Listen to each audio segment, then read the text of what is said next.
Hello, I'm Abby Okunsonya. My YouTube channel is Prosper by Faith Beyond Vision. Today's topic is going to be about obesity. We're going to dive into some of the common pitfalls and contributing factors with obesity. Today I have a special guest, Dr. Dolapo. Please introduce yourself. Yes, thanks so much, Abby, for the invitation. I love that you have this YouTube channel that helps people fulfill their optimal well-being. So as mentioned, I am Dolapo Babalola. I am a triple board certified family, lifestyle, and obesity medicine physician. I'm also the owner of Life Wellness, which is a membership-based, holistic, and integrative direct primary care practice in Marietta, Georgia. I'm really excited to be here to talk about obesity. Awesome. So the first thing we're going to get into is basically what is obesity and which communities are affected by obesity. We find that most communities involving Blacks and brown races tend to have a higher rate of obesity. Being Black History Month, I believe that this will help a lot of people out there to be more familiar with what obesity is, the struggles of living with obesity, and also what treatment options are available for you. So the first part is what obesity is, and Dr. Dolapo will shed some more light and will cover the different contributing factors to obesity. Yes, so let's start with the definition of obesity. Obesity by itself is really complex, so bear with me when I give you this long definition.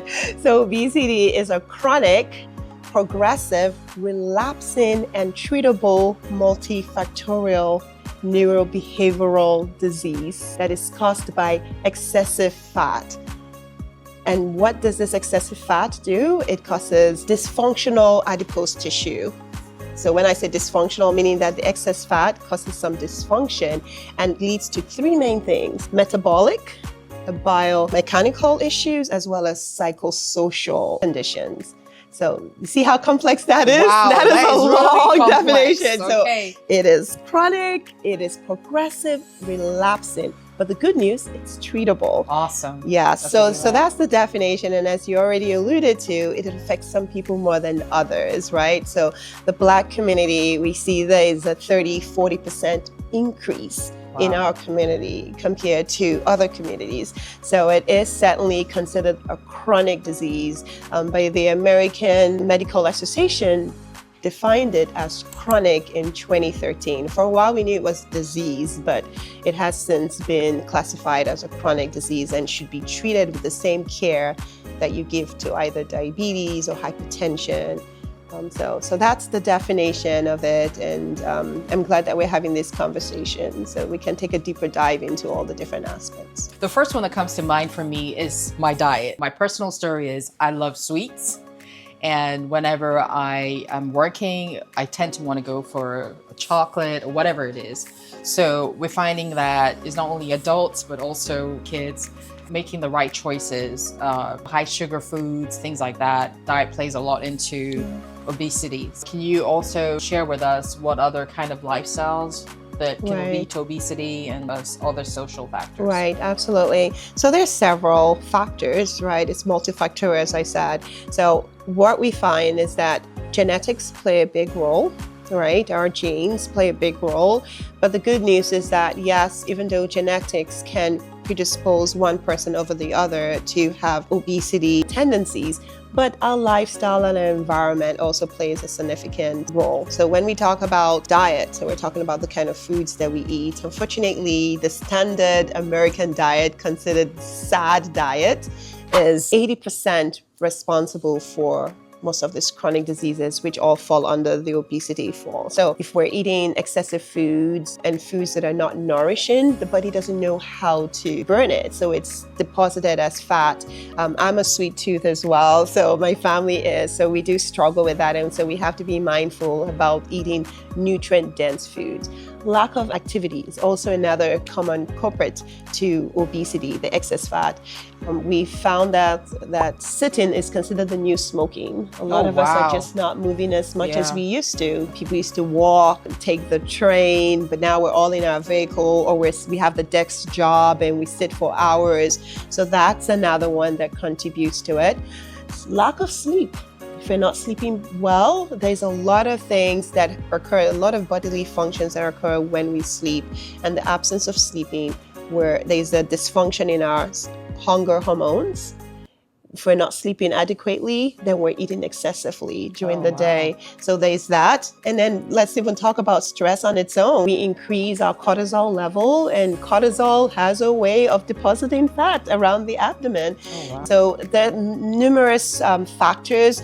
Again, just to reiterate, genetics is certainly one, but then in the other category of lifestyle behaviors, physical activity, nutrition, lack of sleep, as well as stress management, all of those play a role. Wow, that's a lot. And I feel like I fall into several areas that you described. Yeah. I have a desk job. I'm in IT. I sit for 10 hours straight. So what I try to do is I have to tell myself on my phone every hour, you got to stand up, you got to move, you got to do something. So I've been trying to improve that. The other thing is my job can be very stressful. So what do I reach for? I reach for Snicker bar, all the wrong choices, like you said. And the other thing that happens is staying up late. You have a big project, and it surprises me how you feel hungry when you stay up later. I don't understand it, but you've explained how that would make you reach your hunger hormones are activated. So definitely, those are all factors of obesity. The other thing I was thinking about is depending on where you live. Yeah. If you live in a society where those foods are not available to you, if you're a busy mom, or what do you go for? Instead of going home to cook, you might want to just stop at Chick-fil-A or McDonald's, and again, those are wrong choices. And then these days, what I'm finding is when you're shopping for healthy foods, why is it more expensive? I know you bring up very important factors, and so that's why we say obesity is complex. It's not just about the genetics, it's not just about the lifestyle that I alluded to, but it's also about the environment. So the environment we live in, what are we making it easier to pick up healthy foods? Is it cheaper for unhealthy meals? Is it faster and easier? So there's all these things that we need to sit down as a community, as a family unit, to question. How can we make it easier for us to have healthier choices, right? So the answer to that question, there's no easy answer. And so even though we say the treatment, I know we're going to go into that, it might seem simple, but it's not always something that occurs overnight. It's going to have to take a few tweaks here and there and make the healthier choice the easiest choice for you. So what I typically do in my family, because we've struggled with obesity and overweight, and being a Black family, we had to come together to decrease the burden of chronic lifestyle diseases. So things like hypertension, diabetes, chronic fatigue. So we had to come together and figure out, do we have to meal prep on the weekend? Will that be easier? And maybe, yes, we don't want to deprive ourselves of eating out, but maybe reduce it to once a week instead of every day.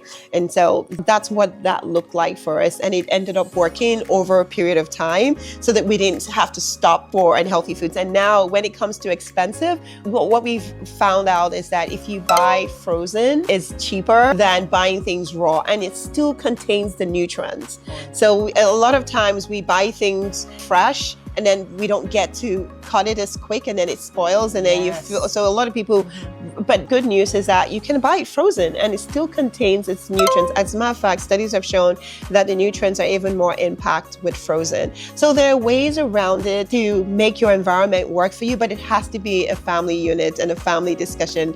If you don't do it that way, then it's not sustainable. Oh, great points. Absolutely. And I learned something new with the frozen, because I'm always going to buy fresh foods, and by the time I get to eating it, I see fungus on it, especially if you buy organic food and it doesn't last, those kind of things. So definitely those are good tips to managing the cost of food these days. The other thing was, I was thinking about co-ops, or how you can go to the farmer directly. It might be cheaper and just buy what's in season. What's in season is also a great way.